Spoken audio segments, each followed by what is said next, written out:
I wouldn't be racing in Formula One. I wouldn't be fighting for a world championship if I didn't believe deep down that I could be not.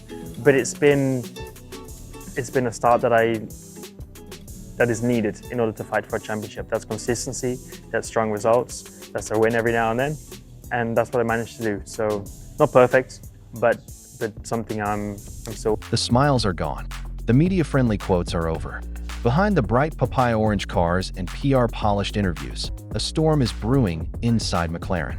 And this time, it's not about the car, it's about the drivers. When Zak Brown broke his silence and hinted at what's coming, it sent shockwaves through the paddock.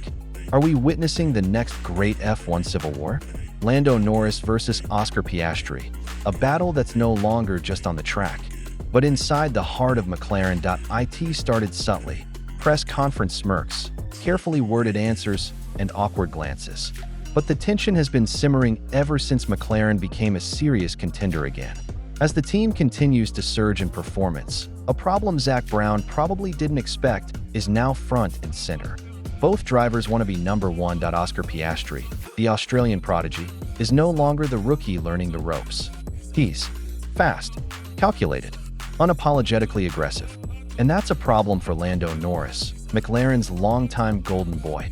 Until recently, Lando was the undisputed leader of the team. But now, there's a new sheriff in town, and he's not interested in playing second fiddle. Lando Norris has been the face of McLaren's rebirth since joining the team. He's young, marketable, and immensely talented. But in Formula One, the track is the ultimate truth teller. And lately, Piastri has been challenging that truth. What happens when both drivers feel like the future? McLaren is walking a razor-thin line.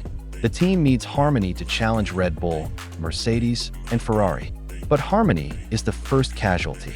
When two apex predators share a garage, Zak Brown, speaking cautiously but clearly, confirmed that managing the driver dynamic is now a serious focus. Translation? They know a clash is coming, and it's only a matter of time. The 2025 season has already delivered its share of drama.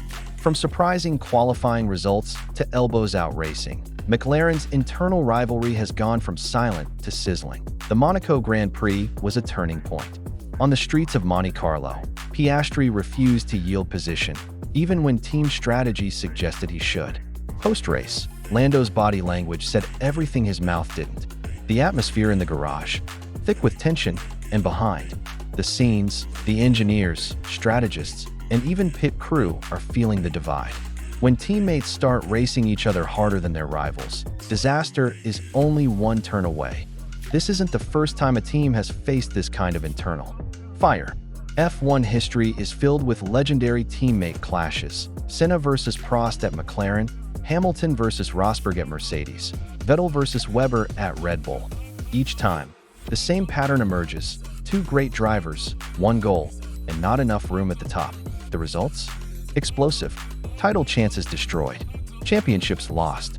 But also some of the greatest racing ever witnessed. McLaren knows this pattern. The team lived through the Senna-Prost saga.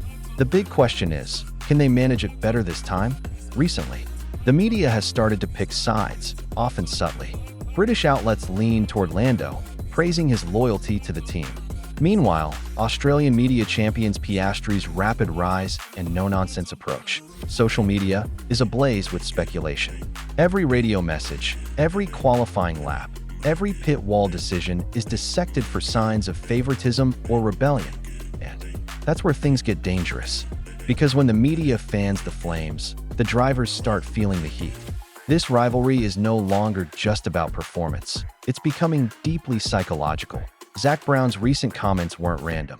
They were calculated. He knows the value of narrative, of framing the story before it frames you. By acknowledging the tension, he's trying to take control. But he's also laying down a line in the sand. If things escalate, Brown wants to make it clear, the team comes first. But does it?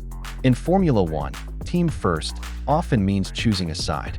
And when that choice comes, it might split McLaren in two. For Lando, 2025 was supposed to be the year he fought for wins, maybe even a title. He's been patient, loyal, and committed.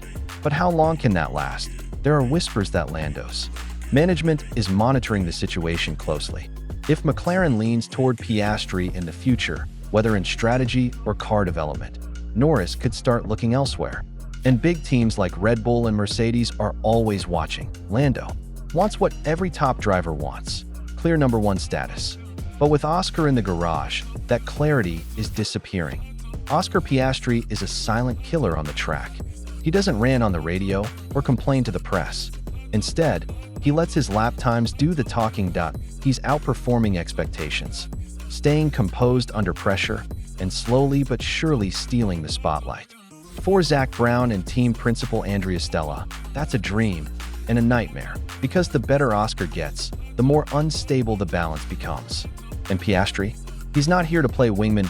One of the first signs of a broken teammate relationship is strategy breakdown. We've already seen McLaren struggle with pit stop calls that seem to favor one driver over another. Sometimes it's subtle: a slightly earlier pit stop, a tire compound change, a delay in switching positions. But in Formula One, small decisions make big statements. And when drivers start questioning those calls, trust evaporates. Once gone, it's almost impossible to restore. The writing is on the wall. The Piastri-Norris rivalry is no longer hypothetical. It's real, it's raw, and it's racing toward a critical moment. One incident, just one, could change everything. A collision, a team order refusal, a press quote taken the wrong way. Any of these could turn internal tension into full-blown civil war, and when that happens, McLaren will be forced to decide: do they back the rising star or the loyal veteran? The raw emotion of Formula One is often hidden behind reflective visors and team-branded caps. But when the helmets come off, that's where the real story unfolds. McLaren is no longer just managing a team, they're managing two young men fighting for the same destiny. Lando Norris has poured his soul into this team. He's joked with the mechanics, cried after near victories, and grown up in the spotlight wearing papaya orange. So when Piastri begins to outshine him, not just in pace, but in calm composure, it cuts deeper than most can see. Meanwhile, Piastri may seem cold and collected on the outside, but he's under enormous pressure to prove he belongs at the top. His contract may not be endless, and the F1 paddock is ruthless. Every overtake on Lando isn't just a pass, it's a message: I'm here to win. Behind closed doors, emotions are boiling. Team debriefs grow colder. Conversations between engineers and drivers grow more guarded. And Zak Brown is watching it, all closely, knowing one emotional explosion could tear the team's chemistry apart. Every great rivalry divides fans, and McLaren's is no different. On social media, fans are choosing sides. Team Lando loyalists highlight his years of dedication and his infectious personality. Team Piastri believers argue he's the next Verstappen, a cool, focused assassin with ice in his veins. But the division isn't just online, it's seeping into the garage. Engineers naturally form bonds with drivers over time. Could Norris Piastri define the 2020s? Both drivers are young, fast, and still evolving. If McLaren can manage this tension and allow it to fuel competitive growth, they might create the next great driver rivalry, a storyline that fans will follow for years. But if they mishandle it, they risk burning out two world-class talents before either reaches his full potential.